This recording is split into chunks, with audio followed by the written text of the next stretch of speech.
Saudara, saatnya kami hadirkan perbincangan inspiratif untuk motivasi Anda pagi hari ini. Nah, setiap orang tentu ingin berbuat baik, namun sekalipun telah berbuat baik, tidak pula menghindarkan kita dari penderitaan. Mengapa demikian? Dan bagaimana lalu caranya untuk mencegah semangat kita agar tidak henti untuk berbuat kebaikan? Pagi ini kita akan bahasnya bersama motivator teosentris dan kepemimpinan Eloy Zaluku. Selamat pagi, Pak Eloy. Selamat pagi, Mbak Glo, gimana? Ya, pagi ini selalu perlu motivasi nih dari Pak Eloy. Dan by the way, setelah 3 bulan lebih ya, kita akhirnya bersama akhirnya lagi. Ketemu lagi. Terima kasih. Nah, ini kembali dengan topik yang menarik sekali, Pak Eloy ya. Mengapa orang baik masih menderita atau masih mengalami penderitaan? Nah, banyak yang berkata kan, ya kita percaya karma baik. Kalau melakukan hal kebajikan akan mendapatkan kebajikan. Nah, kenapa orang-orang baik masih mengalami penderitaan? Bagus sekali. Dan para pendengar di luar sana ya, kita sebelum membahas mendalam, saya sampaikan dulu. Ini pertanyaan yang sangat besar sepanjang sejarah umat manusia. Ini suffering. Why? Kenapa penderitaan bisa terjadi? Gempa bisa menghabiskan begitu banyak nyawa. Pesawat terbang bisa ternyata jatuh, penyakit di mana-mana, anak bisa lahir dengan fisik yang tidak lengkap. Ini kan penderitaan yang ada di sekeliling kita. Dan seringkali yang ditimpa itu, orang-orang yang dalam tanda kutip kita bilang, mereka baik loh, ibadahnya rajin loh, jujur loh, kerjanya bagus loh. Kenapa dia gitu kan ya? Nah, sebelum kita membahas detailnya ini, saya mau menyampaikan dulu ada 3 pandangan mengenai hal ini. Yang pertama moralism, yang kedua cynicism, dan yang terakhir nanti saya sampaikan mengenai teosentrik, pandangan teosentrisnya. Jadi kalau moralism itu selalu berbicara mengenai hukum tabur tuai, berbicara mengenai hukum sebab akibat. Jadi kalau saya baik, harusnya hidup baik pada saya dong. Kalau dia adalah orang yang beragama, dia akan bilang, harusnya Tuhan baik dong sama saya dong. Ini moralism. Dan pertanyaan tadi itu, pertanyaan pandangan moralism sebetulnya. Yang pertanyaan sendiri salah. Jadi saya mau menyampaikan dulu kepada para pemirsa di luar sana. Waktu mengalami penderitaan, kalau Anda bertanya, kenapa penderitaan menimpa orang baik? Pertanyaan itu sendiri sebetulnya adalah pertanyaan moralism. Dan kalau kita bahas moralism itu sebetulnya juga salah. Kenapa? Karena kalau dia bertanya, kenapa orang baik mengalami penderitaan? Dia punya asumsi dasar kan, bahwa harusnya penderitaan itu tidak menimpa orang baik. Padahal tidak begitu. Seringkali penderitaan itu justru membuat orang yang baik tadi menjadi semakin baik. Banyak loh orang yang akhirnya kembali ke jalan yang benar. Dan bahkan semakin baik di dalam penderitaan yang dilewatin. Kenapa? Tapi banyak yang tidak mau kan dalam proses ini, Pak Eloy merasa orang yang berbuat tidak baik saja hidupnya lebih baik nih dari yang melakukan kebaikan. Betul. Nah, sekali lagi, makanya tadi orang kalau pandangannya moralism itu adalah justru ketika ada orang yang kelihatannya jahat dan hidupnya semakin sejahtera, itu kan rasa keadilan kita terganggu. Dan banyak orang ketika orang jantung mengalami musibah, malah disyukurin. Syukurin loh. No. Sudah sepantasnya begitu. Sudah sepantasnya. Nah, tadi itu moralismnya. Yang cynicism itu pada akhirnya mereka orang-orang yang sinis dengan kehidupan ini. Bahwa ya sudahlah. Hidup ini memang dari sananya adalah dari penderitaan kepada penderitaan yang lain. Ketika Anda lagi menggendong bayi Anda atau pasangan Anda, ingat bahwa, atau merangkul pasangan Anda, ingat bahwa kematian bisa menunggu anytime. Jadi ada orang-orang yang menjalani hidupnya dengan begitu sinisnya mengenai kehidupan ini. Dan pada akhirnya, they don't care about God. Mereka bahkan tidak yakin Tuhan itu ada. Karena kalau Tuhan itu ada, mana mungkin penderitaan masih terjadi. Nah, ini bisa panjang. Ini sebetulnya pertanyaan dari seorang filsuf bernama Epicurus. Begitu lama yang lalu itu ya. Dia mengatakan begini, kalau Tuhan itu maha pengasih, sekaligus maha kuasa, tidak mungkin penderitaan ada. Maka dia menyimpulkan hanya 3 kemungkinan. Yang pertama, Tuhan maha pengasih, tapi Tuhan tidak maha kuasa. Atau Tuhan maha kuasa, tapi Tuhan tidak maha pengasih. Atau Tuhan tidak maha pengasih, sekaligus tidak maha kuasa. Karena dia menjumpai masih terjadi penderitaan. Dan itu juga hasil dari sebuah perenungan orang bernama Harold Kushner. Ini adalah seorang yang menyatakan dirinya sebagai seorang yang rajin ibadah, tapi ternyata anaknya meninggal pada usia 14 tahun. Ini putranya yang begitu dia cintai, dan dia menuliskan buku When Bad Things Happen to Good People.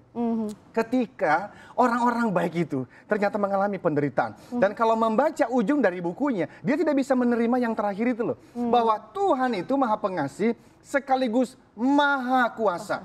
Dia tidak bisa menerima. Yang bisa terima adalah God is loving. Tuhan itu maha pengasih, tapi ada hal-hal yang Tuhan tidak bisa lakukan.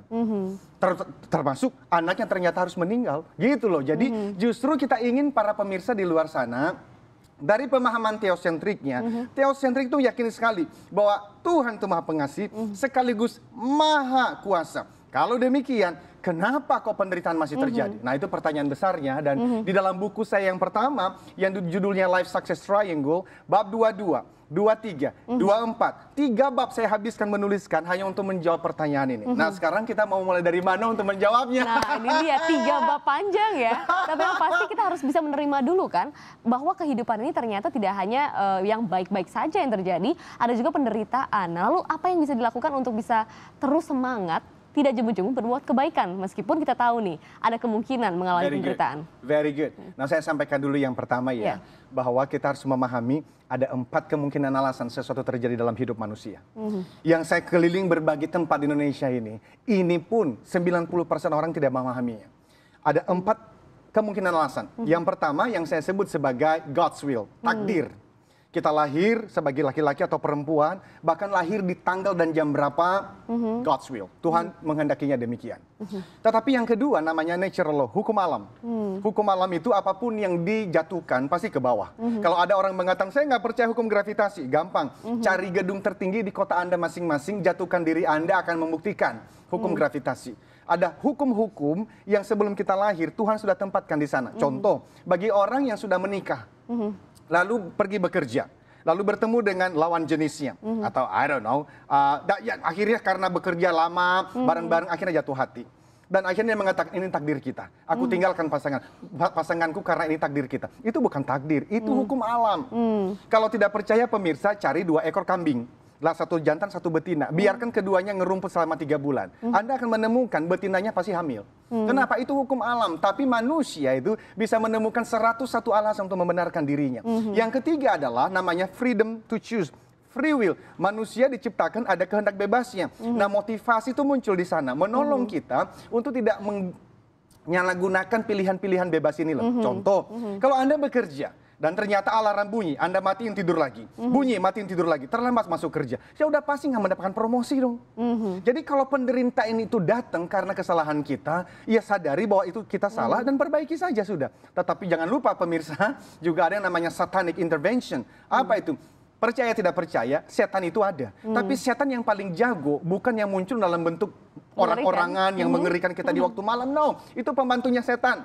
Setan yang paling jago itu adalah itu menghancurkan pikiran dan hati kita. Dan yang dia lakukan apa? Membuat kita meragukan Tuhan, bermain-main dengan hukum alam, dan bermain-main dengan kebebasan kita tadi itu loh. Nah, jadi kalau kita sudah pahami itu, maka setiap kali penderitaan datang, jangan buru-buru bilang, ini takdir. Tuhan, ini takdir. Belum tentu, bisa jadi Tuhan sedang mengajarkan kita untuk jangan bermain dengan hukum alam, dan jangan bermain-main dengan setan, dan jangan bermain-main dengan kebebasan kita. Dan kalau kita sudah yakin itu, maka yang dilakukan tinggal 3D saja.